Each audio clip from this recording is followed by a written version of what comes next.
नमस्कार दोस्तों, कैसे हो? उम्मीद करता हूँ अच्छे होंगे। मैं भी अच्छा हूँ। आपको मैं अब पढ़ने वाला हूँ, आप सुनिएगा बस।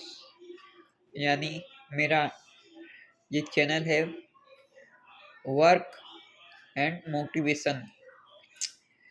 मैं पढ़ाई कर रहा मतलब पढ़ रहा हूँ, काम कर रहा हूँ मतलब वर्क कर रहा हूँ। और मोटिवेशन जिससे मेरा दिमाग इधर उधर न जाए, इसलिए मोटिवेशन के लिए मैं बुक पढ़ रहा हूँ, जो आप लोगों के सामने मैं पढ़ के सुना रहा हूँ। ठीक है माय डियर फ्रेंड्स, अभी मैं बुक पढ़ रहा हूँ, यानी किताब अब पढ़ने जा रहा हूँ। कल हो गया था, मुहाने से होकर रहता है। ठीक, आज उसी के आगे सिस्टम का आंतरिक संगठन निवस्थिता द्वारा नियंत्रित होता है। सरिता स्थिति के कार्यान्वयन में नदी विसर्जन अथवा वासाद की विशेषताएं बाह्य नियंत्रण विचार होता है। जब बाह्य नियंत्रण विचार के द्वारा निवेशन में परिवर्तन द्वारा इस सिस्टम में उसी दिशा में परिवर्तन होता है जिस रूप में निवेश में होता है। तो यह घनात्मक पुनः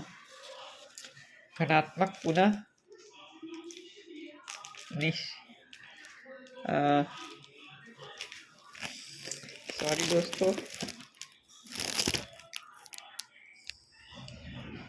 निश्चितता कहते हैं। इस प्रणाली के अंतर्गत सिस्टम में क्रमिक परिवर्तन होता है, जिस कारण समय निर्भर अवस्था का सूत्रपात होता है। जब सिस्टम निवेश में परिवर्तन दूसरे सिस्टम उपायों में परिवर्तन प्रस्तुत करता है, जो कि परिवर्तन निवेश के प्रभाव को नियंत्रण करके समय स्वतंत्र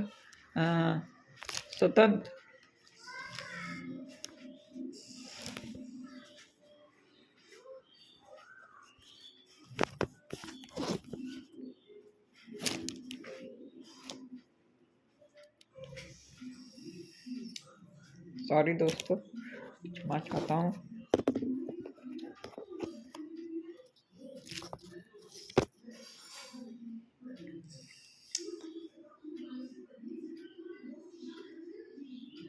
परिवर्तन प्रस्तुत करता है, जो कि परिवर्तन निवेश के प्रभाव को नियंत्रण करके स्वयं स्वतंत्रता, संभव वास्तव तथा स्थानीय अवस्था का सूत्रपात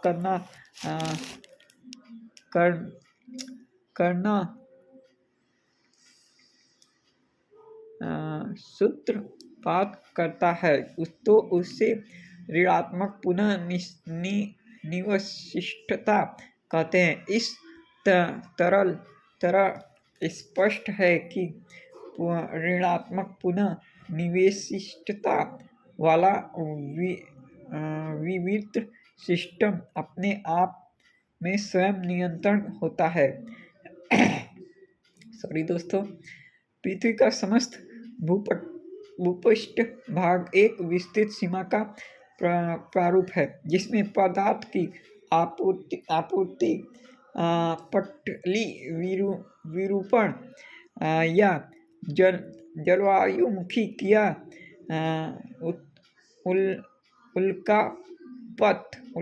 उल्कापात आदि से होता है।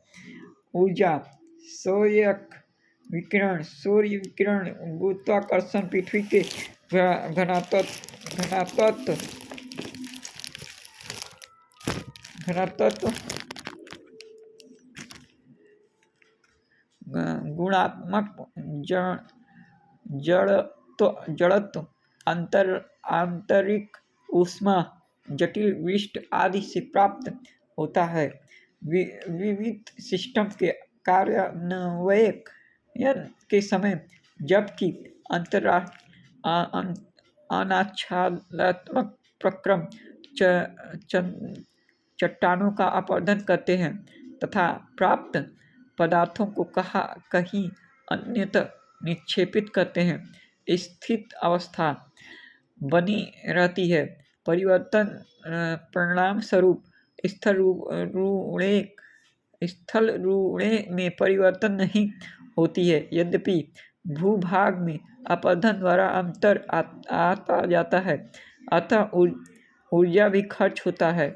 वास्तव में भूआकारिकी में स्थल रूपों के जनिक पहलू के सामने अब दो समस्याएं आ गई हैं। क्या स्थल रूपों में समय के साथ क्रमिक परिवर्तन होता है या स्थल रूपों समय स्वतंत्र होता है, उनमें स्थित अवस्था के कारण परिवर्तन नहीं होता है। यह होता है तो क्या मंद गति से होता है।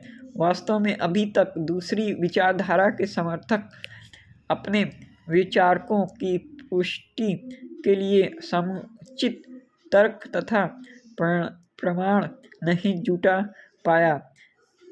हो सकता है भविष्य में इस समस्याओं का समाधान हो जाए।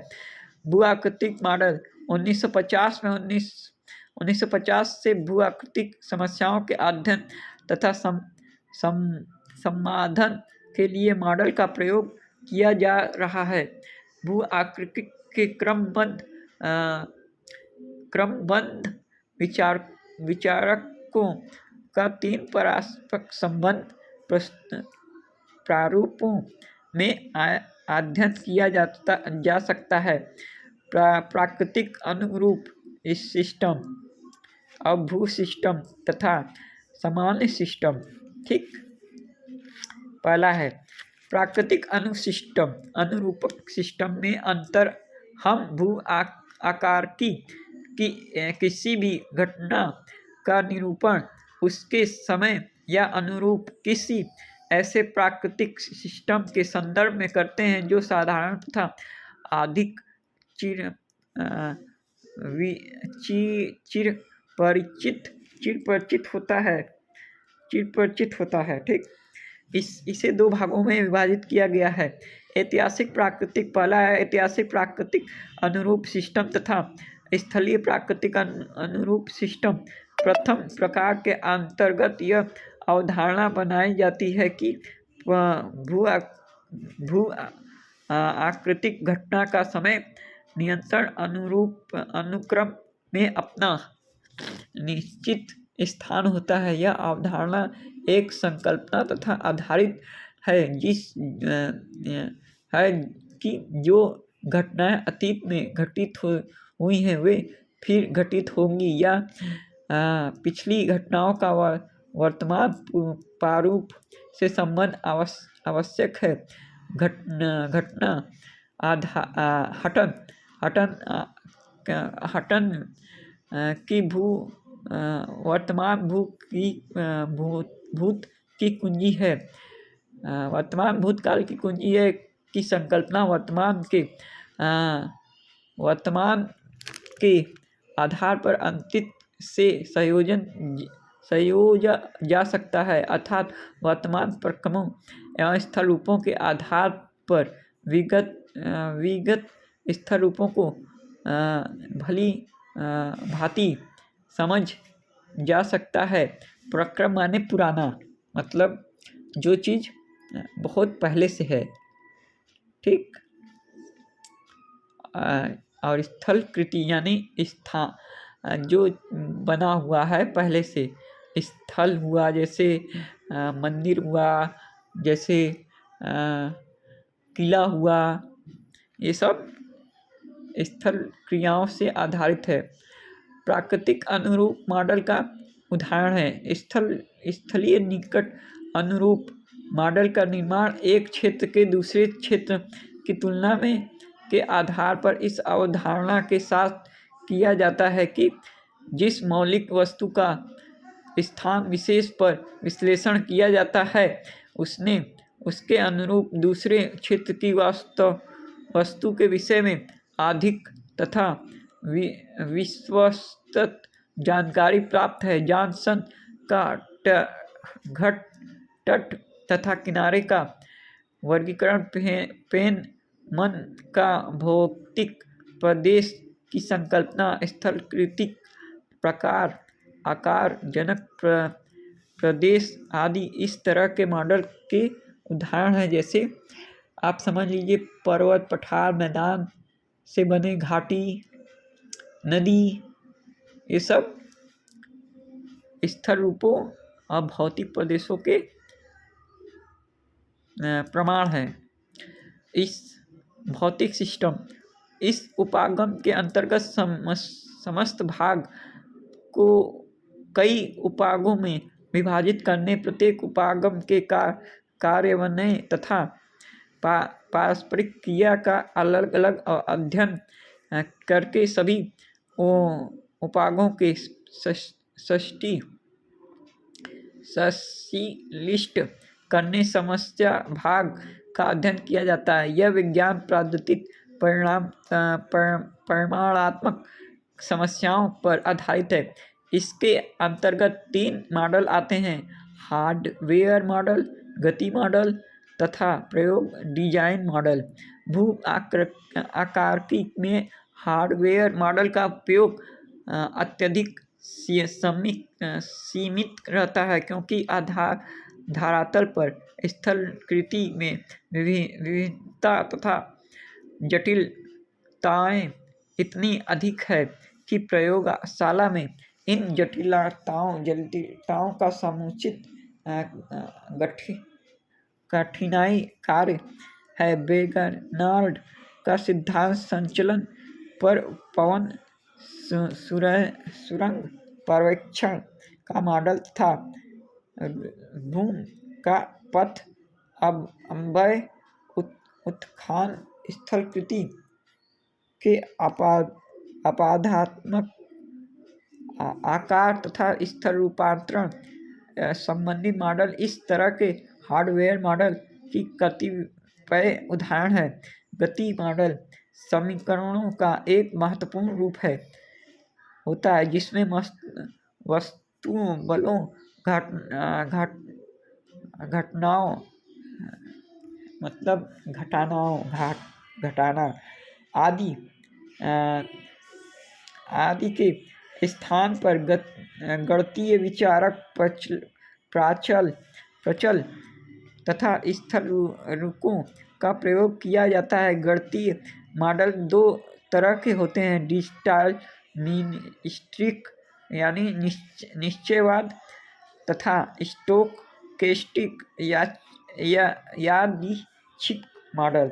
निश्चय मॉडल स्वतंत्र एवं पारतंत्र विचारक के ठीक पूर्व स्थित संबंधित के गणितीय अवधारणा के आधार पर तैयार किया जाता है।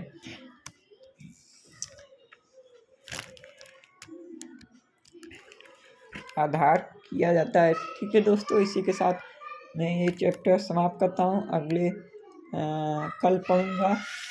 ठीक है, ये चैप्टर और ठीक मेरे दोस्तों, कल से पढ़ूँगा आगे का चैप्टर। तो मैं कहना चाहता हूँ, मैं दिमाग डिस्टर्ब न रहे इसलिए मैं बुक पढ़ के आप लोग के सामने प्रस्तुत कर रहा हूँ। इसको पूरा सुनिएगा और समझ में आए ना आए कमेंट बॉक्स में लिख दीजिएगा और सब्सक्राइब कर लीजिएगा। अच्छा लगे तो लाइक करिए, न अच्छा लगे तो डिसलाइक कर दीजिए। डिसलाइक और अच्छा लगे तो लाइक, ठीक, लाइक करिएगा। ठीक है, तो मैं इसी के साथ ये वीडियो समाप्त करता हूँ। जय हिंद, जय भारत।